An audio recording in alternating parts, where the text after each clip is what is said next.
Morning conference కు చేరి వచ్చినటువంటి దైవజనులు పెద్దలకు అందరికీ కూడా మన రక్షకుడు విమోచకుడైన యేసు క్రీస్తు వారి యొక్క శ్రేష్ఠ నామమున ప్రత్యేక వందనాలు తెలియజేస్తున్నాం. ఈ సమయంలో మరి కూడికను ప్రార్థన చేసుకుని కూడికను ప్రారంభించుకుందాం. ఈ ప్రభుదాస్ గారు ఉన్నారు కర్నూలు నుంచి, పెద్దలు వారు ప్రారంభ ప్రార్థన చేస్తారు. అన్న ప్రభుదాస్ అన్న వందనాలు. ప్రార్థన చేసుకుందాం. చేరువచ్చిన పెద్దలు, పరిశుద్ధులు, దైవజనులకి అందరికీ ప్రభువైన యేసుక్రీస్తు నామమున ప్రేమవందనాలు. మహాపరిశుద్ధుడా, మా జీవాధిపతి, మా విమోచకుడా, స్తోత్రములు నాన్న. మా ప్రభుని ప్రియకుమారుడు, మా ప్రాణనాథుడు, మా సృష్టికర్త అయిన యేసుక్రీస్తు నామములో మిమ్మల్ని పూజించి స్తుతించి గణపరుస్తున్నాం. గత రాత్రి నెమ్మదిని, విశ్రాంతిని, ఆరోగ్యమైన ఆయుష్ను అనుగ్రహించారు.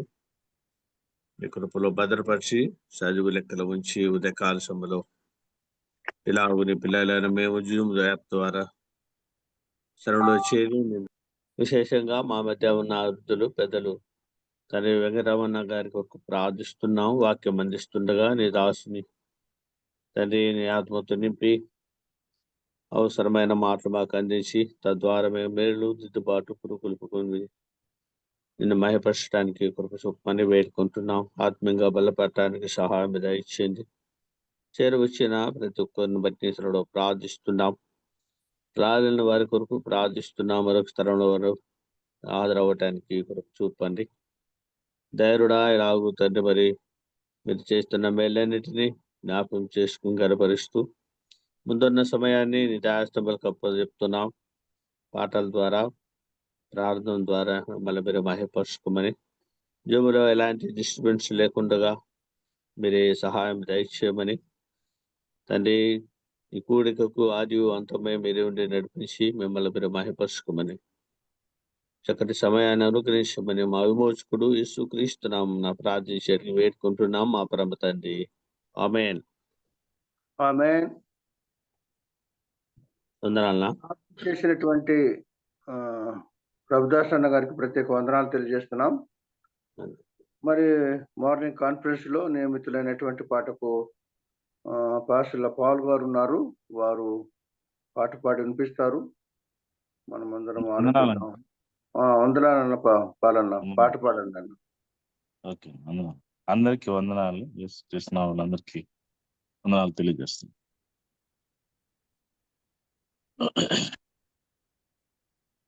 నా ప్రభువా,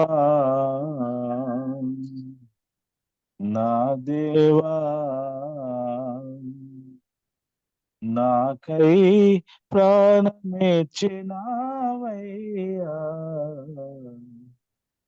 నా ప్రభువా, నా దేవా, నాకై ప్రాణమిచ్చినావయ్యా. నా ప్రభువా, ఏ యోగ్యత లేని నన్ను యోగ్యునిగా చేసి నీ పాద సన్నిధి నాకిచ్చితివయ్యా.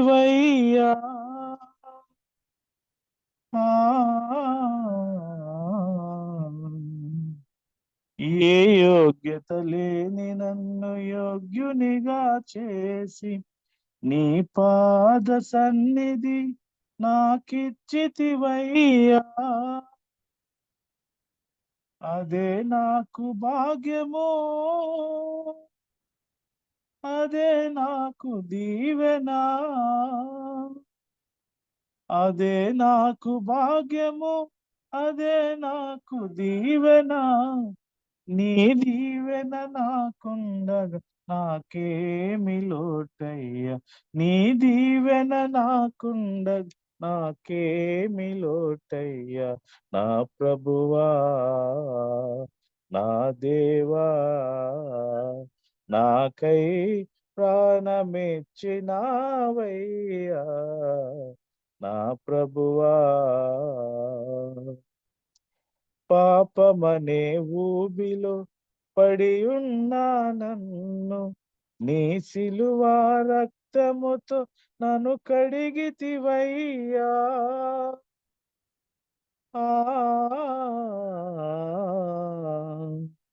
పాపమనే ఊబిలో పడియున్నా నన్ను నీ సిలువ రక్తముతో నన్ను కడిగితివయ్యా.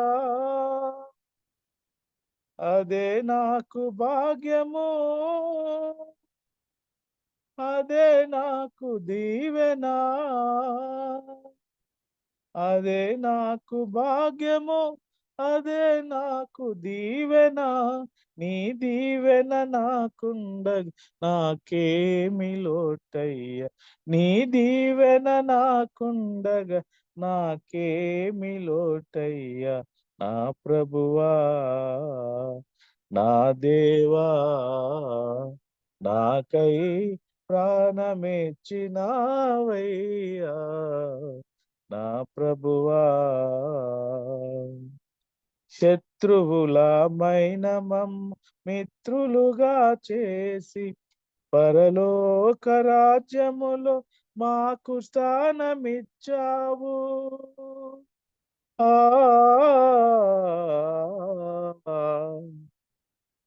శత్రువులమైన మమ్ము మిత్రులుగా చేసి పరలోక రాజ్యములో మాకు స్థానమిచ్చావు. అదే నాకు భాగ్యము, అదే మాకు దీవెనా, అదే మాకు భాగ్యము, అదే మాకు దీవెనా. నీ దీవెన మాకుండగ మాకేమి లోటయ్యా, నీ దీవెన మాకుండగ మాకేమి లోటయ్యా. నా ప్రభువా నా దేవా నాకై ప్రాణమిచ్చినావయ్యా. నా ప్రభువా. వందనాలు అంకుల్, అందరికీ వందనాలు. రేణుగుంట తిరుపతి నుండి పాస్టర్ పాల్ గారు చక్కటి పాట పాడి వినిపించారు. వారికి ప్రత్యేక వందనాలు తెలియజేస్తున్నాం. ఈ సమయంలో మరి మన మధ్యలో దైవజనులు పెద్దలు టి వెంకటరమణ గారు ఉన్నారు అనంతపురం నుండి. వాక్యమును అందించటానికి ముందు మన మధ్యలో డాక్టర్ వైఎస్ బాబు గారు ఉన్నారు, మంగంపేట కడప నుండి. వారు ప్రార్థనలు నడిపిస్తారు. సహోదరులు వైఎస్ బాబు గారు ప్రార్థన చేసుకుందామన్నా. ప్రార్థన. మహోన్నతుడును మహాగణుడును నిత్య నివాసిన మా ప్రియ పరలోకపు తండ్రి, నీ అమూల్యమైన ఘనమైన శ్రేష్టమైన అత్యున్నతమైన నామాన్ని బట్టి మీకు వేలాది వందనాలు స్తోత్రాలు చెల్లించుకుంటున్నాం ప్రభా. ఈ యొక్క మార్నింగ్ కాన్ఫరెన్స్ ద్వారా ప్రభానైనా మీరు జరిగిస్తున్నటువంటి ఈ శ్రేష్టమైనటువంటి ఈ కార్యక్రమంలో శ్రేష్టమైన మాటల ద్వారా మీ దాసుల్ని ప్రభానైనా మీ పక్షాన్ని నిలబెట్టుకొని మీరు అందిస్తున్న సందేశాలను బట్టి వందనాలు స్తోత్రాలు చెల్లించుకుంటూ ఉన్నాం. ఈ యొక్క మరొక దినాన్ని మా జీవితంలో మీరు కొనసాగించి ప్రభానైనా అనుగ్రహించి ఈ దినం కూడా ప్రభాయన మేమందరం నీ సన్నిధానంలో ఈ విధంగా కలిసి ప్రభాయన స్తుతించి ఘనపరిచి గానం చేయడానికి, అలాగే ప్రభాయన ఈ కార్యక్రమంలో మేమందరం పాల్గొని మీ మాటలు వినడానికి మనం సిద్ధపరిచిన విధానం బట్టి వందనాలు స్తోత్రాలు చెల్లించుకుంటూ ఉన్నాం. మాట్లాడిన మీ దాసుని మీరు మరుగుపరుచుకుని ప్రభాయన చక్కని శ్రేష్టమైన సంగతులను ప్రభాయన అవసరమైన మాటలు మీరు మాకు అందించి ప్రభావ మీ నామాన్ని మహింపరచుకోవాలని మీ ఆత్మతో నింపండి. అలాగే మీ సిలువ చాటును మరుగుపరుచుకొని ప్రభావ మీ ఆత్మతో నింపి ప్రభాయన మాకు అవసరమైన మాటలు మీరు అందించి ప్రభాయన ఆత్మీయంగా మేమందరము అభివృద్ధి చెందినట్లుగాను ప్రభాయన మేమందరం కూడా ప్రభాయన మీ నా మహిమార్థమై ప్రభాయన ఆ మాటలు మా హృదయాల్లో భద్రపరుచుకొని మీ సాక్షులుగా జీవించినట్లుగాను ప్రభానైనా మీరే ప్రభాయన మీ దాసుడికి తోడై ఉండి మీ మాటలు ప్రభాయన మేము మా హృదయాల్లో భద్రపరుచుకుని రీతిగా ప్రభాయన మీరే మాకు అందించి మీ నామానికి మహిమ ఘనత ప్రభువులు ఆరోపించుకోమని మా ప్రభుని పేరు యేసుక్రీస్తు అతి పరిశుద్ధమైన నామమున ప్రార్థించి మిక్కిలి వినంగానే వేడుకుంటున్నాము తండ్రి. ఆమేన్. ఆమేన్. వాక్యం కొరకు వైఎస్ బాబు గారికి మార్నింగ్ కాన్ఫరెన్స్ నుంచి ప్రత్యేక వందనాలు తెలియజేస్తున్నాం. ఈ సమయంలో మన మధ్యలో టివి వెంకటరమణ గారు అనంతపురం నుంచి వాక్యం అందించడానికి సిద్ధంగా ఉండగా మనం అందరం మీట్లో ఉండి శ్రద్ధగా దేవుని వాక్యాన్ని విందాం. వెంకటరమణ వందనాలు. ఈ సమయం మీది 6 గంటల వరకు మీరు వాక్య సందేశాన్ని అందించడన్న. మీరు మీట్లో ఉన్నారన్న. అన్న మీట్లో అందరికీ వినపడుతుందా? వినపడుతుందన్న. ఇప్పుడు దేవుని నామానికి మహిమ కలుగును గాక. చేరి వచ్చినటువంటి పరిశుద్ధులు విశ్వాసులందరికీ నా హృదయపూర్వకమైన వందనములు తెలియజేస్తున్నాను. ఇప్పుడు దేవుని యొక్క వాక్యాన్ని చదువుకుందాం. కీర్తనల గ్రంథం 5వ కీర్తన 12వ వచనం. కీర్తనల గ్రంథం 5వ కీర్తన 12వ వచనం. యెహోవా నీతిమంతులను ఆశీర్వదించువాడవు నీవే, కేడెముతో కప్పినట్లు నీవు వారిని దయతో కప్పెడవు. కావున నీ నామమును ప్రేమించువారు నిన్ను గురించి ఉల్లసించురు. ప్రార్థన చేసుకుందాం. సర్వోన్నతుడా, సర్వశక్తిమంతుడా, మీ స్తోత్రములు. రాజులకు రాజు, ప్రభుల ప్రభువా, మీ స్తోత్రములు. దివ్య లక్షణములు కలిగిన తండ్రి, మీ స్తోత్రములు. అన్ని నామముల కంటే పైనామమైన యేసు నామమును జ్ఞాపకం చేసుకొని ఈ ఉదయకాలమున మీకు స్తోత్రములు చెల్లిస్తున్నాం తండ్రి. మార్నింగ్ కాన్ఫరెన్స్ ద్వారా ప్రతి ఉదయకాలమున ఈ విధంగా నైనా మీ వాక్యాన్ని తండ్రి బోధించడానికి, వినడానికి, ప్రభువా తండ్రి మీ వాక్యం ప్రకారం జీవించడానికి మీరు మా జీవితాల్లో అనుగ్రహించిన ఈ విశేషమైన కృపను, కనికరము, దయా జాలిని బట్టి మీ స్తోత్రములు చెల్లిస్తున్నాము నాయన. ఇంతవరకు కీర్తన ద్వారా మిమ్మల్ని మహిమపరచడానికి కృప చూపారు నాయన. ఇప్పుడు మీ వాక్య పరిచర్యకు వెళ్ళనై ఉండగా మీ యొక్క ఆత్మ సహాయాన్ని చేయండి. ఆత్మ నింపుదల, ఆత్మాభిషేకం, ఆత్మ నడిపింపు నాకు అనుగ్రహించండి. వాక్యాన్ని బోధించే నాతో మీరు ఉండండి. వాక్యాన్ని వినే వారందరితో మీరు ఉండమని వేడుకుంటున్నాము నాయన. సహాయం చేయండి యేసు ప్రభు. శిలువ క్రింద ఆయన రక్తం క్రింద మమ్మల్ని జ్ఞాపకం చేసుకునండి. దుమ్ము ధూళి లాంటి మీ దాసుని మీ శిలువ చాటును మరుగుపరచండి. మీరే మీ యొక్క ఆత్మ ద్వారా సహాయం చేయండి. మీ స్వరాన్ని వినిపింప చేయమని వేడుకుంటున్నాము నాయన. ఆటంకపరిచేటటువంటి చీకటి, అంధకార వ్యతిరేక శక్తులను నజరేయుడైన యేసు నామములో దూరపరుస్తూ ఉండగా పరలోకం నుంచి మీరు దూరపరచండి. ఆత్మీయ స్వేచ్ఛను మీరు మాకు అనుగ్రహించమని వేడుకుంటున్నాం తండ్రి. ముందున్న సమయాన్ని, నన్ను, మమ్మల్ని మీ కనికరమైన హస్తాలకు అప్పచెప్పుకుంటూ యేసు ప్రభు వారి శక్తి కలిగిన నామమున స్తోత్రములు చెల్లించి దీన మనసుతో బ్రతిమాలి అడిగి వేడుకుంటున్నాం పరమ తండ్రి. ఆమేన్. ఆమేన్. ప్రభునందు ప్రియులారా, ఈరోజు నా యొక్క ప్రసంగ అంశం బ్లెస్సింగ్ బ్లాక్స్, అనగా ఆశీర్వాదానికి అవరోధాలు. మీలో ఎంతమంది ఆశీర్వదించబడాలని ఇష్టపడుతున్నారని అడిగితే మీరు అందరూ ఆశీర్వదించబడాలని ఇష్టపడుతున్నామని అంటారు. అది తప్పు కాదు. ఆశీర్వదించబడాలని ఇష్టపడడము తప్పు కాదు. కాబట్టి నేను, నా కుటుంబం కూడా ఆశీర్వదించబడాలని ఇష్టపడుతున్నాం. అదేవిధంగా మీరు, మీ కుటుంబాలు కూడా బహుగా ఆశీర్వదించబడాలని మీరు కూడా ఇష్టపడుతున్నారు. దేవుని యొక్క వాక్యములో మనం గమనిస్తే దేవుడు కూడా మనల్ని ఆశీర్వదించాలని ఇష్టపడుతున్నాడు.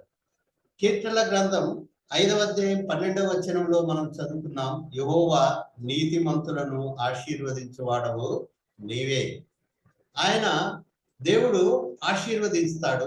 ఆశీర్వదించడానికి ఆయన ఇష్టపడతాడు. యెహోవా ఆశీర్వాదమును ఐశ్వర్యమును ఇచ్చునని వాక్యము తెలియజేస్తుంది. మనము ఆశీర్వదించబడాలని ఇష్టపడుతున్నాం. అదే సమయంలో దేవుడు కూడా మనల్ని ఆశీర్వదించాలని ఇష్టపడుతూ ఉన్నాడు. అయినప్పటికీ కూడా తగినంత ఆశీర్వాదాలను మనం పొందలేకుండా ఉంటాం. ప్రార్థిస్తుంటాం, ప్రయత్నిస్తుంటున్నాం, కష్టపడుతుంటాం, నిరీక్షిస్తుంటాం ఆశీర్వాదాల కోసం.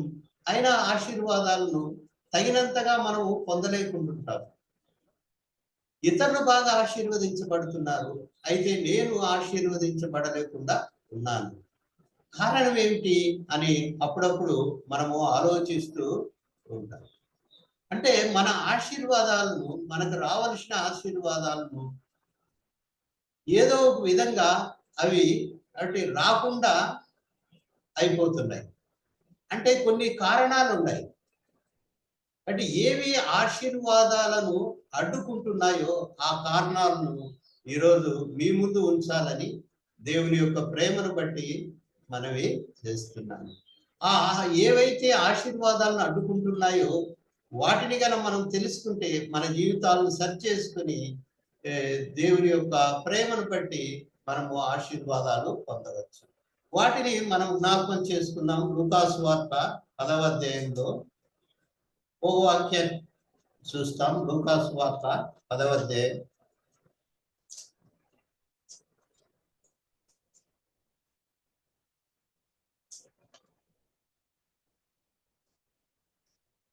10వ అధ్యాయం 38వ వచనం నుంచి చదువుతాను, గమనించండి. అంతటి వారు ప్రయాణమైపోతుండగా ఆయన ఒక గ్రామంలో ప్రవేశించారు. మార్తను ఒక స్త్రీ ఆయన్ను తన ఇంట చేర్చుకునేను. ఆమెకు మరియను సహోదరుడు ఉండేది. ఈమె యేసు పాదముల యొద్ద కూర్చుండి ఆయన బోధ వినుచుండెను. మార్త విస్తారమైన పని పెట్టుకున్న చేత తొందరపడి ఆయన యుద్ధకు వచ్చి, ప్రభువా, నేను ఒంటరిగా పనిచేయుటకు నా సహోదరి నన్ను విడిచిపెట్టినందున నీకు చింత లేదా? నాకు సహాయం చేయమని ఆమెతో చెప్పుమనిది. అందుకు ప్రభువు, మార్తా మార్తా, నీవు అనేకమైన పనుల నుంచి విచారం కలిగి తొందరపడుచున్నావు, కానీ అవసరమైనది ఒక్కటే. మరియా ఉత్తమమైన దాన్ని ఏర్పరచుకునేను, అది ఆమె యొద్ద నుండి తీసివేయబడదని ఆమెతో చెప్పాను. ఇక్కడ ఈ యొక్క వాక్య భాగంలో మనం గమనిస్తే మార్తా మరియా ఇద్దరు సహోదరులు యేసు ప్రభువును వాళ్ళు ఆతిథ్యానికి తమ ఇంటికి ఆహ్వానించారు. మార్తా యేసు ప్రభు వారికి ఆతిథ్యం ఇవ్వడానికి విస్తారమైనటువంటి పనులు పెట్టుకొని కలవరపడుతూ బహు ఆందోళనతో ఆమె మనసు నిండి ఉంది.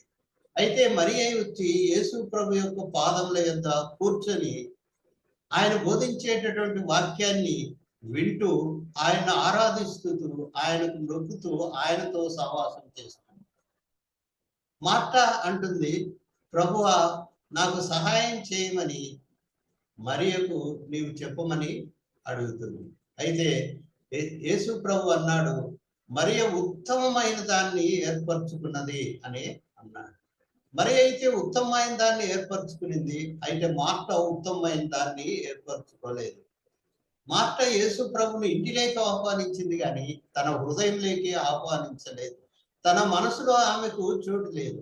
ఆమె ఏవేవో ఆలోచన చేస్తూ ఉంది. కానీ మరియ మాత్రము ప్రతి ఆలోచనను క్రీస్తుకు లోబడినట్లు చెరపట్టి మనసు ఆయన పైనే ఏకాగ్రం చేసి ఆయన కృపకు పాత్రాలు అవుతుంది. ఆయన్నే ధ్యానిస్తుంది, మనసులో తలుచుకుంటుంది, ఆయన్ను ఆరాధిస్తున్నట్టుగా మనం చూస్తున్నాం. అయితే మార్తకు అటువంటి అవకాశం లేకుండా పోయింది. ఆందోళన, మనసులో అంతా ఆందోళన, చింత, తొందరపాటు, కలవరముతో ఆమె యొక్క మనసు నిండిపోయినట్టుగా మనము గమనిస్తున్నాం. అంటే యేసు ప్రభువుకు తన హృదయంలో, తన మనసులో స్థానము ఇవ్వలేనంత బిజీగా, తీరిక లేకుండా ఉంది. అందువలనే ఆశీర్వాదాలను మార్త కోల్పోతుంది, మరియా స్వతంత్రించుకుంటుంది. అంటే మార్తా మరియా అక్క చెల్లెళ్ళైన వారి యొక్క మనస్తత్వంలో చాలా తేడాను మనము ఇక్కడ గమనిస్తూ ఉన్నాం. ఎందుకు మార్తా దేవుని యొక్క ఆశీర్వాదాలను కోల్పోతుందంటే, దేవునికి సమయం ఇవ్వలేకుండా పోతుంది. ఎవరైతే దేవునికి సమయం ఇవ్వలేరో వారు దేవుని యొక్క ఆశీర్వాదాలను కోల్పోతారు. ఈ సత్యాన్ని మనమంతా ప్రతి ఒక్కరూ గమనించాల్సినటువంటి అవసరం ఉందని ప్రభునామంలో మనవి చేస్తూ ఉన్నాం. ఎవరైతే దేవునికి సమయం ఇవ్వలేకపోతారో వారు దేవుని యొక్క ఆశీర్వాదాలను కోల్పోతారు. బిజీ లైఫ్ అనేటటువంటిది ఆత్మీయ జీవితానికి హానికరమైనటువంటిది. ఇది అందరూ గమనించాలి. ఈనాడు ఆధునిక ప్రపంచంలో ప్రతి ఒక్కరూ చాలా చాలా బిజీగా ఉన్నారు. అంటే ఉద్యోగ పనులు అయితేమి, వ్యాపార పనులు, ఇంటి పనులు, రకరకాలైనటువంటి పనులు పెట్టుకొని బిజీగా తీరిక లేకుండా ఉన్నారు. అంటే శక్తికి మించినటువంటి పనులు పెట్టుకోవడం వల్ల కలవరంతో, ఆందోళనతో, తొందరపాటుతో ఉన్నారు. కానీ దేవునికి సమయము ఇవ్వలేకుండా పోతున్నారు. దేవుని గురించి ఆలోచించలేకుండా పోతున్నారు. అదే దేవుని యొక్క వాక్యాన్ని చదువుకోవడానికి, దేవునితో సమయాన్ని గడపడానికి, ప్రార్థన చేసడానికి సమయము లేకుండా ఉంది. ఇది ఆత్మీయ జీవితానికి గొడ్డలి పెట్టి వంటిది. ఆత్మీయ అభివృద్ధిని నిరోధించేటటువంటిది. దేవుని యొక్క ఆశీర్వాదాలకు చాలా గొప్ప అవరోధమని మనం జ్ఞాపకం చేసుకోవాల్సిన అవసరం ఉంది. జీవితాన్ని సరిదిద్దుకోవాల్సినటువంటి అవసరం ఉంది. కొంతమందికి బిజీ పనులు లేనప్పుడు కూడా కావాలని కలగజేసుకుంటుంటారు. సామాజిక మాధ్యమాల్లో ఎక్కువగా చాలా మంది గడుపుతున్నారు. ఫేస్బుక్, వాట్సాప్, ఇన్స్టాగ్రామ్, అది మెయిల్స్ చెక్ చేసుకోవడం, ఈ విధంగా గంటల తరబడి సమయాన్ని గడుపుతూ దేవునికి సమయాన్ని ఇవ్వలేకుండా ఉన్నారు. మన జీవితాలను సరిదిద్దుకోవాల్సిన అవసరము ఎంతైనా ఉంది. ఎందుకంటే దేవునికి సమయము ఇవ్వలేనటువంటి తీరిక లేనటువంటి వారు, ఇవ్వలేనటువంటి వారు దేవునికి దూరం అవుతున్నారని జ్ఞాపకం ఉంచుకోవాలి.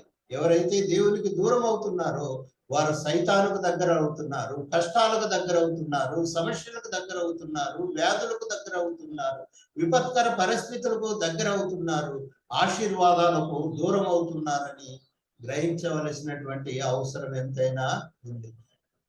కాబట్టి బిజీని తగ్గించుకోవాలి, దేవునికి సమయాన్ని ఇవ్వాలి. దేవుని కొరకు మనం చేసే అన్ని పనుల కన్నా ముఖ్యమైనటువంటి పని దేవునితో సావాసం చేయడం, ఆయనతో ఏకాంతంగా గడపడం, దేవునికి ప్రార్థన చేయడం అని దేవుని యొక్క ప్రేమను బట్టి అందరికీ మనవి చేస్తున్నాను. అంటే తీరిక లేకపోవడం, బిజీ లైఫ్ అనేటటువంటిది ఆశీర్వాదాలను అడ్డుకుంటుంది. బిజీ లైఫ్ ను తగ్గించుకొని దేవునితో సమయాన్ని గడపాలని దేవుని ప్రేమను బట్టి మనం చేస్తున్నాను. అదేవిధంగా హెబ్రీయులకు రాసిన పత్రిక 11వ అధ్యాయం 6వ వచనాన్ని మీ దృష్టికి తీసుకొని వస్తాను. హెబ్రీయులకు రాసినటువంటి పత్రిక 11వ అధ్యాయం 6వ వచనాన్ని చదువుతాను, గమనించండి. విశ్వాసం లేకుండా దేవునికి ఇష్టడై ఉండుట అసాధ్యం. దేవుని యొద్దకు వచ్చేవాడు ఆయన ఉన్నాడని, తను వెతుకు వారికి ఫలము దయచేయగలవాడని నమ్మవలను కదా. ఆశీర్వాదాలకు మరొక అవరోధం, మరొక ఆటంకం, మరొక బ్లెస్సింగ్ బ్లాకర్ ఏంటంటే దేవుని పట్ల విశ్వాసం లేకుండా పోవుట. అంటే lack of faith in God. దేవుని యొక్క స్వభావము, ఆయన యొక్క వాగ్దానాల పైన నమ్మకము లేనటువంటి వారు ఆశీర్వాదాలను పొందలేరు. అసలు విశ్వాసం అంటే ఏంటి? దేవుని పైన నమ్మకం. దేవుని పైన నమ్మకం ఉంచితేనే ఆశీర్వాదాలను పొందగలుగుతారు. విశ్వాసం ద్వారానే రక్షణ, విశ్వాసం ద్వారానే ఆత్మీయ అభివృద్ధి, విశ్వాసం ద్వారానే ప్రార్థనలకు జవాబులు వస్తాయి. విశ్వాసం అనేటటువంటిది దేవునికి మానవునికి మధ్య గల సంబంధానికి ఒక పునాది లాంటిది. పునాది దెబ్బతింటే మొత్తం అంతా విశ్వాస జీవితమే కుప్పకూలి పోతుంది. అందువలన దేవుని పట్ల ప్రగాఢమైనటువంటి విశ్వాసాన్ని ఎవరైతే కలిగి ఉంటారో వారు దేవుని యొక్క ఆశీర్వాదాలను పొందుకుంటారు. అంటే దేవుని పట్ల విశ్వాసం లేనటువంటి వారు దేవుణ్ణి ప్రశ్నిస్తారు. ఆయన కాపుదలను, ఆయన యొక్క ఆశీర్వాదాలను, ఆయన వాగ్దానాలను ప్రశ్నిస్తారు. దేవుని పైన విశ్వాసం లేని వారు అపవాది సంబంధులు, దేవునికి విరోధులైనటువంటి వారు. అటువంటి వారు దేవుని యొక్క ఆశీర్వాదాలను పొందలేరు. ఈ సత్యాన్ని గమనించాల్సినటువంటి అవసరము ఎంతైనా ఉంది. యేసు ప్రభు వారు అనేక చోట్ల అనేకమైన అద్భుతాలు చేశారు. అయితే తన సొంత గ్రామంలో ఆయన గొప్ప అద్భుతాలు చేయలేకపోయారు. ఎందుకంటే వారి అవిశ్వాసాన్ని బట్టి అని దేవుని యొక్క వాక్యము సెలవిస్తూ, ఆయన నజరేత్ అనేటటువంటి గ్రామంలో 30 సంవత్సరాలు ప్రజల మధ్య జీవించారు. వారితో కలిసి జీవించారు, వారితో సావాసం చేశారు. అయితే ఆయన తన సొంత గ్రామానికి వచ్చినటువంటి సమయంలో ఆయన పైన విశ్వాసం వాళ్ళు కనపరచలేదు. అందుకనే దేవుని యొక్క వాక్యంలో మత్తయి సువార్త 13వ అధ్యాయంలో ఈ విధంగా రాయబడింది. మత్తయి సువార్త 13వ అధ్యాయం 57-58 వచనాల్లో ఈ విధంగా రాయబడింది. అయితే యేసు ప్రవక్త తన దేశంలోనూ తన ఇంట తప్ప మరి ఎక్కడను ఘనహీనుడు కాడని వారితో చెప్పాను. వారి అవిశ్వాసం బట్టి ఆయన అక్కడ అనేకమైన అద్భుతములు చేయలేదు. యేసు ప్రభు వారి యొక్క విశ్వాసాన్ని బట్టి ఆయన అంటున్నాడు, ప్రవక్త తన స్వదేశంలోనూ తన ఇంట తప్ప ఎక్కడా ఘనహీనుడు ఆడు అని అంటున్నాడు. వారి అవిశ్వాసాన్ని బట్టి ఆయన అక్కడ అద్భుతాలు చేయలేదు. అంతకుముందు కపెర్నహూములో ఆయన చాలా అద్భుతాలు చేశాడు. నీటిని ద్రాక్షారసంగా మార్చాడు. ఇంకా అనేకులను ఆయన స్వస్థపరిచాడు. కానీ ఇక్కడ వారి యొక్క అవిశ్వాసాన్ని బట్టి ఆయన గొప్ప కార్యాలు చేయలేకపోయాడు. చేసేటటువంటి శక్తి లేదా? చేసేటటువంటి శక్తి ఆయనకు ఉంది. ఆయన ఎందుకు చేయలేదంటే వారిలో విశ్వాసం లేదు. వారి అవిశ్వాసం వల్ల వారు ఆశీర్వాదాలను కోల్పోయారు.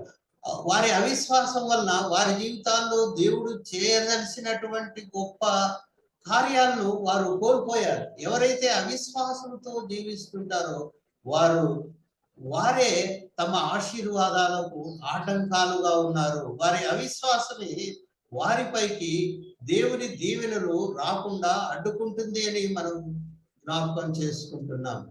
కాబట్టి మరొక బ్లెస్సింగ్ బ్లాకర్ ఏమిటంటే అవిశ్వాసం. దేవుని పైన విశ్వాసం లేకపోవడం అనేది మరొక ఆశీర్వాదానికి ఆటంకమని దేవుని యొక్క ప్రేమను బట్టి మనం చేస్తున్నాం. అదేవిధంగా యెషయా గ్రంథం 59వ అధ్యాయం 1-2 వచనాలను చదువుకుందాం. యెషయా గ్రంథం 59వ అధ్యాయం 1-2 వచనాలు. రక్షింప నేర్కయుండునట్లు యెహోవా హస్తము కురుచ కాలేదు, విననేరకయుండునట్లు ఆయన చెవులు మందం కాలేదు. మీ దోషములు మీకును మీ దేవునికి అడ్డంగా వచ్చెను. మీ పాపములు ఆయన ముఖమును మీకు మరుగుపరిచెను గనుక ఆయన ఆలకింపకున్నాడు అని ఇక్కడ మనము చూస్తున్నాం. ఆశీర్వాదాలను అడ్డుకునేటటువంటి మరొక అంశం ఏమిటంటే పాపం. ఎవరి జీవితాల్లో అయితే పాపం ఉంటుందో, ఎవరి హృదయాల్లో అయితే పాపము దాగి ఉంటుందో అది క్రమ పద్ధతిలో వారిని నాశనం చేస్తూ దేవుని యొక్క ఆశీర్వాదాలను అడ్డుకుంటూ ఉంటుంది. బైబిలు సెలవిస్తుంది, దేవుడు పరిశుద్ధుడు, మానవుడు పాపి. పాపి అయినటువంటి మానవుడు తన పాపాన్ని పరిష్కరించుకోవాలి. తన పాపాన్ని ఒప్పుకొని పాపాన్ని తీసివేసుకోవాలి.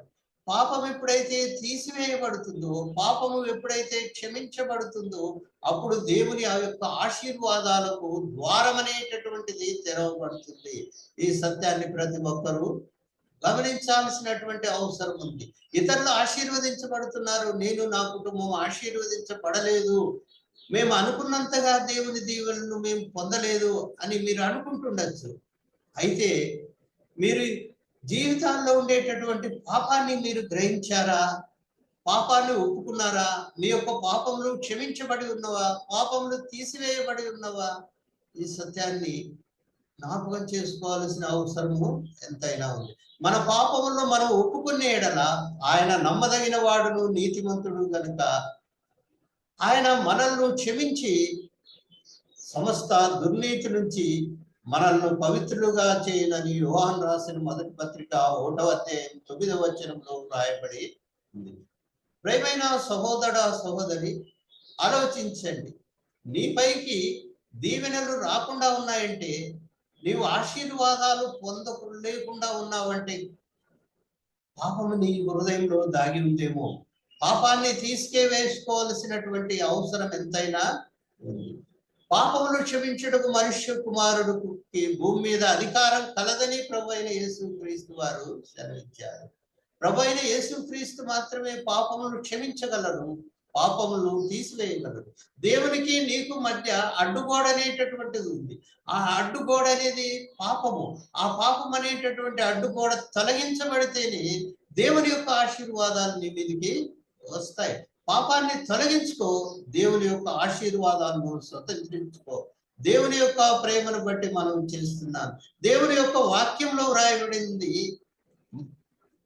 ఒకరు మరొకరి ఎదుట తమ పాపములను ఒప్పుకోవాలి అని వ్రాయబడింది. పాపాలను ఒప్పుకుంటే దేవుడు క్షమిస్తాడు.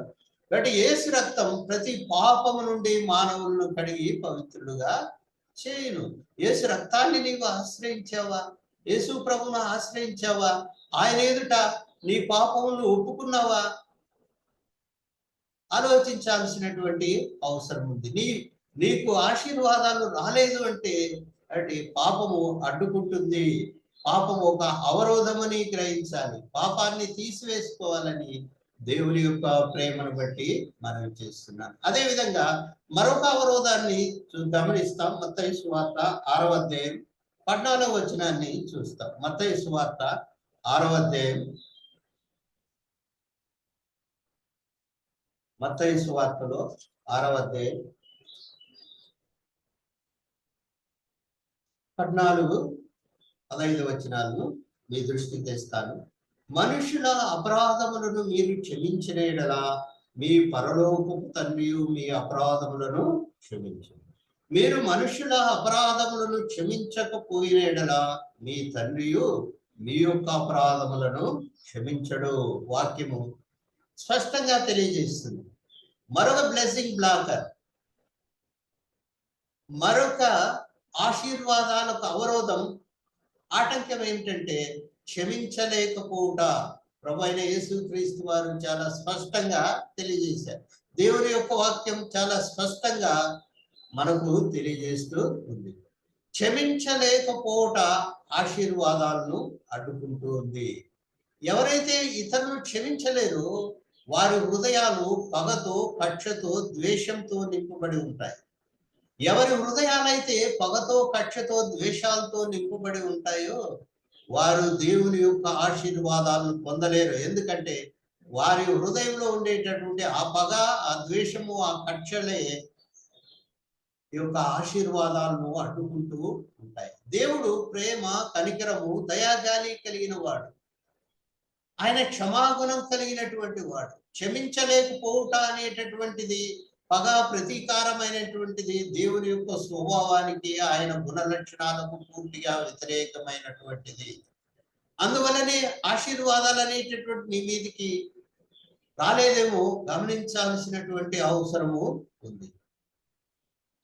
క్షమించడం వలన ఎన్ని ఆశీర్వాదాలు ఉన్నాయో పగ, ప్రతీకారాల వల్ల అన్ని దుష్ఫలితాలు కూడా ఉన్నాయి. ఈ సత్యాన్ని అందరూ గమనించాలి. అందువలన ప్రతి ఒక్కరూ ఇతరులను క్షమించవలసినటువంటి అవసరం ఉంది. ఎఫ్సీలకు రాసిన పత్రిక 4వ అధ్యాయం 32వ వచనంలో ఈ విధంగా వ్రాయబడింది. ఒకని ఎడల ఒకడు దయ కలిగి కరుణాహృదయులై క్రీస్తునందు దేవుడు మిమ్మును క్షమించిన ప్రకారం మీరును ఒకరిని ఒకరు క్షమించుడి. క్రీస్తునందు దేవుడు మిమ్మల్ని క్షమించాడు కాబట్టి మీరు క్షమించాల్సినటువంటి అవసరం ఉంది. ఎవరైతే మనుషుల అపరాధములను క్షమించరో వారు దేవుని యొక్క క్షమాపణను కోల్పోయేటటువంటి అవకాశము ఉంది. దేవుని యొక్క క్షమాపణను కోల్పోతే దేవుని యొక్క శిక్షకు గురవుతారు. ఈ సత్యాన్ని జ్ఞాపకం చేసుకోవాలి. కొలసీలకు రాసిన పత్రిక 3వ అధ్యాయం 13వ వచనంలో ఈ విధంగా వ్రాయబడింది. ఎవడైనను తనకు హాని కలగజేసినాడని అనుకుని ఎడల ఒకడు మరొకడిని సహించుచు ఒకరు మరొకరిని క్షమించవలను అని వ్రాయబడింది. ఒకరు మరొకరిని క్షమించాలి అనేటటువంటి దేవుని యొక్క సలహా కాదు సుమా, అది దేవుని యొక్క ఆజ్ఞ. క్షమించాలి, క్షమించి తీరాలి. ఏదో ఒక విధంగా క్షమించాలి. దయతోనూ, కనికరంతోనూ, జాలితోనూ, కృతజ్ఞతతోనూ, లేదా ధర్మాచరణంతోనూ, సత్య భాషణంతోనూ ఏదో ఒక విధంగా ఇతరులను క్షమించాలి. క్షమించాల్సినటువంటి అవసరం ఉంది. నేను క్షమించను అని ఎవరు అనడానికి వీల్లేదు. క్షమించకుంటే దేవుని ఆశీర్వాదాలు నీవు కోల్పోతావు. ఈ సత్యాన్ని గమనించాలి. కాబట్టి క్షమించలేనటువంటి కఠినమైనటువంటి నీ హృదయమే దేవుని క్షమాపణ కోల్పోతూ దేవుని యొక్క ఆశీర్వాదాలకు అడ్డుగా ఉందేమో ఆలోచించాల్సినటువంటి అవసరం ఉంది. క్షమాపణ అనేటటువంటిది ఇతరుల కోసమని చాలా మంది అనుకుంటుంటారు. అది కాదు. క్షమాపణ అనేది ఎవరికి వారు ఇచ్చుకునేటటువంటి బహుమానం. నీకు నీవు నాకు నేను ఇచ్చుకునేటటువంటి బహుమానం. తాత్కాలికంగా మనుషుల యొక్క హృదయంలో క్షమించకపోవడం వల్ల కొంత కలవరము అలజడి పుట్టవచ్చు, కానీ దీర్ఘకాలంలో క్షమాపణ అనేటటువంటిది చాలా మేలు చేస్తుంది. ఎవరు క్షమించగలుగుతారో వారి యొక్క మనసులు, వారి యొక్క హృదయాలు శాశ్వతమైన శాంతి సమాధానం చేత నింపబడతాయి. టెన్షన్ అనేది తీసివేయబడుతుంది. ఈనాడు ఆధునిక కాలంలో కోపము, పగ లాంటి భావోద్వేగాలు మనుషులను నాశనం చేస్తుంటాయి. శారీరక ఆరోగ్యము నాశనం అయిపోతుంది, ఆత్మీయమైనటువంటి ఆరోగ్యము నాశనం అయిపోతుంది. ఎందువలనంటే పగ, ద్వేషములు, కక్షలు, టెన్షన్ వల్ల. ప్రతి భావోద్వేగము అనేటటువంటి ఒక చలన శక్తి, అది మనిషి యొక్క శరీరాన్ని నాశనం చేస్తూ ఉంటుంది. కోపము, పగ, ద్వేషము ఎవరి హృదయాల్లో మనసులో ఉంటాయో వారు శారీరక ఆరోగ్యాన్ని నాశనం చేసుకుంటుంటారు, రకరకాలైనటువంటి వ్యాధులు గురవుతుంటారు. ఇటువంటి సత్యాన్ని మర్చిపోకూడదు. మనము ఎవరు క్షమాపణ అనేది చాలా ప్రాముఖ్యమైనది. పగతో, కక్షతో ఇతరులు నీవు ఓడించగలవేమో కానీ గెలవలేవు. అయితే క్షమాగుణంతో నీవు ఇతరులను గెలవగలవు. ఈ సత్యాన్ని ప్రతి ఒక్కరూ గమనించాల్సినటువంటి అవసరం ఉంది. క్షమాగుణం దైవికమైనటువంటి గుణం. ఒకటి గమనించండి, క్షమించే వాళ్ళు బలహీనులు కాదు.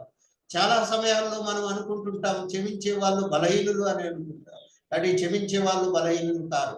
ఇతరులను దండించేటటువంటి శక్తి ఉండి, తన ఎడల అపరాధములు, తప్పులు చేసినటువంటి వారిని శిక్షించేటటువంటి శక్తి ఉండి కూడా వారిని శిక్షించకుండా వారు మన్నించేటటువంటి వారు గొప్పవారు. తమ తప్పులు తాము తెలుసుకున్నటువంటి వారు, వాళ్ళు తెలివైన వాళ్ళు. తప్పులను సరిదిద్దుకునేటటువంటి వారు గొప్పవాళ్ళు. ఇతరుల యొక్క తప్పులను క్షమించి మన్నించి సరిదిద్దుకునేటటువంటి అవకాశము ఇతరులను కల్పించేటటువంటి వారు మహనీయులు. అంటే గొప్పవారి కన్నా చాలా గొప్పవారు, దైవికమైన లక్షణాలు కలిగినటువంటి వారు. ఈ సత్యాన్ని మనము గమనించాల్సినటువంటి అవసరము ఎంతైనా ఉంది. ప్రియమైన సహోదరుడా, సహోదరి, నీవు తగినంత ఆశీర్వాదాలు పొందలేకుండా ఉన్నావంటే నీవు ఇతరులను క్షమించలేకుండా పోతున్నావేమో. ఈ సత్యాన్ని మనం గమనించాలి. క్షమాపణ సిద్ధాంతం బైబిల్లో వ్రాయబడింది. ఎఫ్సీలకు రాసిన పత్రిక 4:32లో దేవుడు క్షమించాలని కోరుతున్నాడు. కొలసీ పత్రిక 3:13లో దేవుడు క్షమించాలని కోరుతున్నాడు. అయితే నీవు క్షమించకుండా పగతో, కక్షతో ఉంటే, ఇతరుల పైన కక్ష తీర్చుకోవడానికి నువ్వు ప్రయత్నం చేస్తుంటే, దేవుని యొక్క వాక్యానికి, ఆయన స్వభావానికి విరుద్ధంగా నీవు ప్రవర్తిస్తున్నావు. అందువల్ల నీవు దేవుని యొక్క ఆశీర్వాదాలను కోల్పోతున్నావు. జీవితాన్ని సరిదిద్దుకోవలసినటువంటి అవసరం ఉంది. ఇదే మిక్కిలి అనుకూలమైనటువంటి సమయం. జీవితాన్ని సరిదిద్దుకోవాలి. ఎవరిపైన అయితే నీకు పగ, ద్వేషం ఉందో వారిని నీవు క్షమించి తీరాల్సినటువంటి అవసరం ఉందని, వారితో సమాధాన పడవలసినటువంటి అవసరం ఉందని దేవుని యొక్క వాక్యం తెలియజేస్తుంది. దేవుని యొక్క బల్ల ఎదుట దేవుణ్ణి ఆరాధిస్తున్నప్పుడు నీ సహోదరుని మీద, నీ సహోదరునికి ఏదైనా వివాదం ఉందని అక్కడ జ్ఞాపకం వచ్చిన ఎడల, ఆ బల్ల ఎదుట ఆరాధనను వదిలిపెట్టి, అర్పణను వదిలిపెట్టి నువ్వు వెళ్ళి మొదట నీ సహోదరునితో సమాధానపడి తర్వాత వచ్చి నీ అర్పణను దేవునికి అర్పించమని మత్తయి సువార్త 5వ అధ్యాయంలో దేవుడు చాలా స్పష్టంగా తెలియజేశాడు. నీవు ఏదైతే ముఖ్యమైనది అనుకుంటున్నావో దానికన్నా ముఖ్యమైనటువంటి సమాధానం, దానికైనా ముఖ్యమైనటువంటి క్షమాపణని మీకు జ్ఞాపకం చేసుకుంటున్నాం. ఆరాధన కన్నా ముఖ్యమైనది సమాధానం, ఆరాధన కన్నా ముఖ్యమైనటువంటిది క్షమాపణ. ఈ యొక్క క్షమాపణ స్వభావాన్ని, ఈ గుణాన్ని నీవు లేకపోవడం వల్ల అనేకమైనటువంటి సమస్యలకు, ఇబ్బందులకు నీకు గురవుతున్నావు. కాబట్టి ఈ సత్యాన్ని గమనించాలి, క్షమించాలి అని ప్రభు మనల్ని ఆదేశిస్తున్నారు. ఇది దేవుని యొక్క ఆజ్ఞ. కాబట్టి ఎప్పుడైతే నీవు ఇతరులను క్షమించగలుగుతావో దేవుని క్షమాపణ నీవు పొందుతావు. దేవుని ఆశీర్వాదాల పరంపర పరలోకం నుంచి నీపై కుమ్మరించబడుతుందని దేవుని యొక్క ప్రేమను బట్టి మనం ఏం చేస్తున్నాను. మరొక బ్లెస్సింగ్ బ్లాకర్, ఆశీర్వాదానికి అవరోధం ఏమంటే గర్వము లేదా అహంకారం. దయచేసి గమనించండి. సామెతల గ్రంథం 16వ అధ్యాయం 18వ వచనం. నాశనమునకు ముందు గర్వం నడుచును, పడిపోవుటకు ముందు అహంకారమైన మనసు నడుచును అని దేవుని యొక్క వాక్యంలో మనము చదువుతూ ఉన్నాం. గర్వము ఆశీర్వాదాలకు ఒక పెద్ద అవరోధం. మనుషులు అనేకమైన విషయాలను బట్టి గర్వపడుతూ ఉంటారు. ఆస్తులను బట్టి, ధనాన్ని బట్టి, తెలివితేటలను బట్టి, మేధావితనాన్ని బట్టి, బలాన్ని బట్టి, లోక సంబంధమైనటువంటి ఆధిక్యతలను బట్టి మనుషులు గర్వపడుతూ ఉంటారు. అయితే ఒకటి గమనించండి, గర్వం అనేది సైతాను యొక్క లక్షణం. సైతాను దేవుని పైన గర్వపడి తను తాను హెచ్చించుకొని పడగొట్టబడినాడు. ఎవరైతే గర్వపడుతున్నారో వారు సాతాను స్వభావాన్ని కలిగి ఉన్నారు. వారు పడగొట్టబడతారు. వారు ఆశీర్వాదాలకు వారసులు కాదు. ఎవరైతే గర్వాన్ని విసర్జించి దీన మనస్సును కలిగి ఉంటారో, ఎవరైతే దీన మనస్సు ఏర్పరచుకుని విశ్వాస జీవితంలో ముందుకు కొనసాగుతుంటారో వారు బహుగా ఆశీర్వదించబడతారు. సామెతల గ్రంథంలో 11వ అధ్యాయం 2వ వచనంలో మనము గమనిస్తున్నాం, అహంకారం వెంబడి అవమానం వచ్చును. అదేవిధంగా సామెతల గ్రంథం 16వ అధ్యాయం 5వ వచనంలో మనం చూస్తే, గర్వ హృదయులందరూ యెహోవాకు హేయులు, నిశ్చయంగా వారు శిక్షణుందురు అని దేవుని యొక్క వాక్యం హెచ్చరిస్తూ ఉంది. గర్వము చిన్న పదమైనప్పుడు కూడా మానవ జీవితం పైన చాలా పెద్ద ప్రభావాన్ని చూపుతుంది. మానవులు ఎదుర్కొనే అనేకమైన కష్టాలకు, శ్రమలకు, దుఃఖాలకు కారణము గర్వమేమని సవినయంగా మనవి చేస్తూ ఉన్నాను. గర్వము తనకు అనుకూలంగా లేకుంటే తీవ్రంగా ప్రతిఘటిస్తుంది. ఎవరైతే సమస్తము తమ కోసమే ఉన్నాయని ఆలోచిస్తూ ఉంటారో, ఎప్పుడు తను గుర్చే ఆలోచన చేస్తూ ఉంటారో, నా మాటే నెగ్గాలనేటటువంటి భావము ఎవరిలో ఉంటుందో వారిలో గర్వము తారాస్థాయిలో ఉంటుంది. గర్వం అనేది మనుషులను మభ్యపెడుతుంది. లోపాలను సవరించుకోనీదు, తప్పులను సవరించుకోనీదు. లోపాలను ఎప్పుడైతే సమర్థించుకుంటారో వారిలో గర్వం అనేది నానాటికి పెరుగుతూ ఉంటుంది. లోపాలను సమర్థించుకోవడానికి బదులుగా వాటిని గుర్తించి వాటిని సవరించుకుంటే అభివృద్ధిలోకి వస్తారు. అంటే గర్వము అభివృద్ధి నిరోధకమైనటువంటిది, ప్రగతి నిరోధకమైనటువంటిది అని మీకందరికీ సవినయంగా మనవి చేస్తున్నాను. అంటే గర్వం అనేది ప్రతి ఒక్కరి యొక్క సమస్య. అందువల్ల గర్వాన్ని అదుపులో ఉంచుకోవలసినటువంటి బాధ్యత ప్రతి ఒక్కరి పైన ఉంది. యాకోబు రాసిన పత్రిక 4వ అధ్యాయం 6వ అధ్యాయంలో మనం ఈ విధంగా గమనిస్తున్నాం, దేవుడు అహంకారులకు ఎదిరించి దీనులకు కృపను అనుగ్రహించును. దేవుడు అహంకారాన్ని ఎదిరిస్తాడు. అంటే దేవుడు ఎవరినైతే ఎదిరిస్తాడో వారు దేవుని యొక్క దగ్గరకు రాలేరు, సమీపమునకు రాలేరు. దేవుడు ఎదిరిస్తున్నాడంటే దేవుడు వారిని తోలివేస్తున్నాడు అనే అర్థం. అందువల్ల వారు దేవునికి దగ్గరకు రాలేరు, దేవుని యొక్క ఆశీర్వాదాలకు వారసులు కాలేరు, దేవుని యొక్క ఆశీర్వాదాలను గర్విష్ఠులు పొందలేరు. అందుకని దీనమైనటువంటి మనస్సు ఎంతైనా అవసరమని దేవుని యొక్క ప్రేమను బట్టి మనవి చేస్తున్నాను. అదే చూడండి, దైవ గ్రంథంలో నుండి దినవృత్తాంతముల 2వ గ్రంథంలో ఈ విధంగా మనము గమనిస్తాం.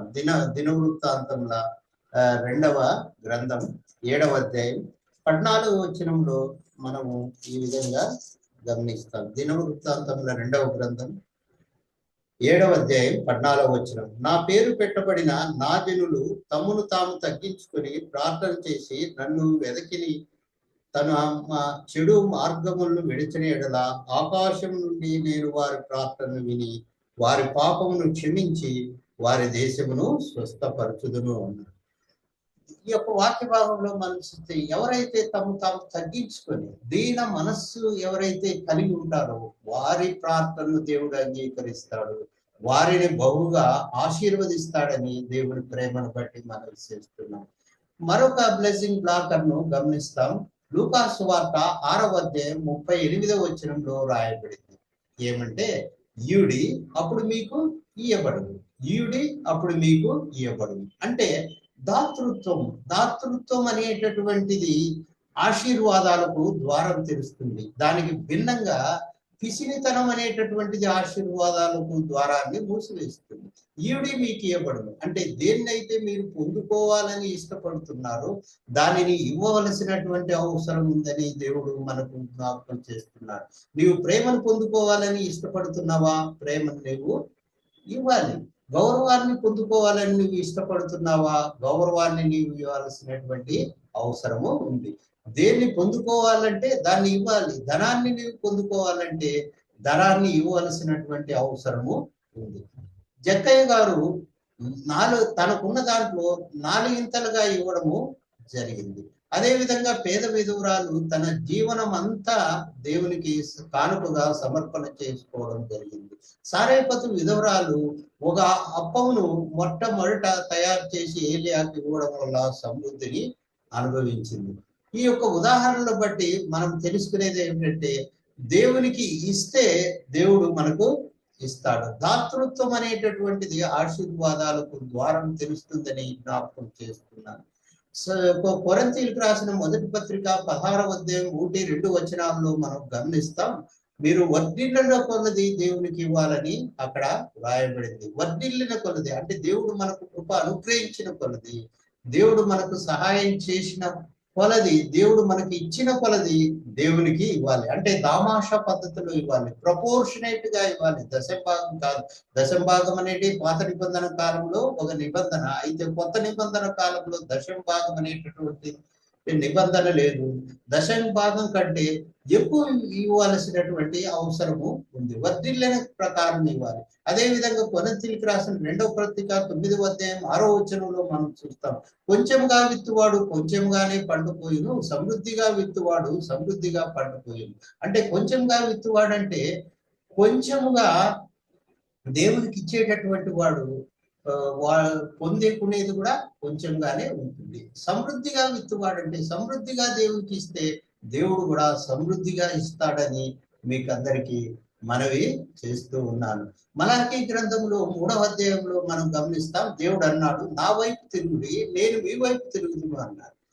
ఏ విషయంలో నీ వైపు తిరగాలని వారు ప్రశ్నించారు. దేవుడు అన్నాడు, దశంభాగములను ప్రతిష్టార్పణములను నాకు ఇవుడి, నేను మిమ్మల్ని ఆశీర్వదిస్తానన్నారు. అంటే నాకు ఇవ్వవలసినటువంటి సొమ్మును ఇవ్వకుండా పోవడం దొంగతనంతో సమానమని దేవుడు సెలవిచ్చారు. ఎవరైతే దేవుని యొక్క సొమ్మును దొంగలిస్తారో, దేవునికి ఇవ్వవలసినటువంటి సొమ్ముని ఇవ్వరో, వారు ఆశీర్వాదాలను పొందలేరు అని దేవుని యొక్క ప్రేమను బట్టి మనం ఇచ్చేస్తున్నాను. అంటే దాతృత్వము లేకపోవుట ఆశీర్వాదాలకు అవరోధం, మరొక బ్లెస్సింగ్ బ్లాక్ అని సవినయంగా మనవి చేస్తున్నాను.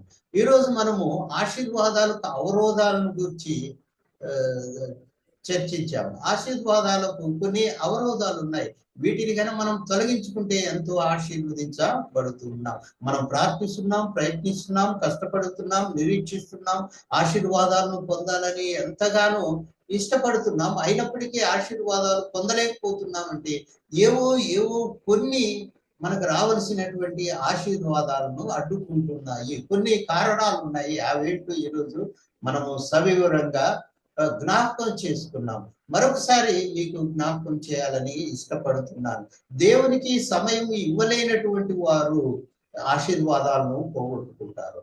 అలాగే దేవుని ఎడల విశ్వాసము లేనటువంటి వారు, విశ్వాసం లేకపోవడం వల్ల ఆశీర్వాదాలను పోగొట్టుకుంటారు. అదేవిధంగా జీవితంలో ఒప్పుకోనటువంటి రహస్య పాపము దాగి ఉంటే వారు దేవుని యొక్క ఆశీర్వాదాలను పోగొట్టుకుంటారు. పాపం, హృదయంలో ఉండేటటువంటి పాపము ఆశీర్వాదాలకు ఒక పెద్ద అవరోధమని దేవుని యొక్క ప్రేమను బట్టి మనవి చేస్తున్నాను. అదేవిధంగా క్షమించలేకపోవుట, హృదయంలో కక్షలు పగలు హృదయంలో దాచుకుని ఉంటే అవి దేవుని యొక్క ఆశీర్వాదాలను రానివ్వరు. అంటే క్షమాగుణము ఆశీర్వాదాలకు ద్వారం తెరిస్తే కక్షలు పగలు ఆశీర్వాదాలకు ద్వారాన్ని మూసివేస్తాయని మీకు సవినయంగా మనవి చేస్తున్నాను. మరొక బ్లెస్సింగ్ బ్లాకర్ వచ్చి అహంకారం లేదా గర్వము. గర్విష్ఠులు, గర్వము దేవునికి హేయమైనటువంటిది. గర్విష్ఠులు దేవునికి హేయులు, వారు నిశ్చయంగా శిక్ష పొందుతారని దేవుని యొక్క వాక్యం సెలవిస్తుంది. కనుక గర్వాన్ని విసర్జించి దీనమైనటువంటి మనస్సును, తగ్గింపు కలిగినటువంటి మనస్సును ఎవరైతే కలిగి ఉంటారో వారు దేవుని యొక్క ఆశీర్వాదాలను సమృద్ధిగా పొందుతారని మనవి చేస్తున్నాను. అదే విధంగా మరొక బ్లెస్సింగ్ బ్లాకర్, ఆశీర్వాదాలకు అవరోధం ఏమిటంటే దాతృత్వము లేకపోవట, పిసినితనము ఆశీర్వాదాలకు అవరోధం. ఎవరైతే దాతృత్వాన్ని కలిగి ఉంటారో, దేవునికి విస్తారంగా ఇస్తారో వారు పొందుకుంటారని మనం చేస్తున్నాం. దేవుని యొక్క వాక్యంలో మనము గమనిస్తే వెదజల్లి అభివృద్ధి పొందిన వారు కలరు, తగిన దానికన్నా తక్కువ ఇచ్చి లేమికి వచ్చి వారు కూడా కలరు అని మనము జ్ఞాపకం చేసుకుంటున్నాం. ఈ యొక్క విషయాలను మనసులో పెట్టుకున్నాం, ఈ యొక్క లోపాలను సవరించుకున్నాం. ఇవే మనకు మీదికి ఆశీర్వాదాలు రానికుండా అడ్డుకుంటున్నాయి. వీటిని సరిచేసుకోవాలని దేవుని యొక్క ప్రేమను బట్టి మీకు అందరికీ మనవి చేస్తూ ఈ యొక్క నా యొక్క ప్రసంగాన్ని ముగిస్తున్నాను. దేవుడు ఆశీర్వదించునుగా.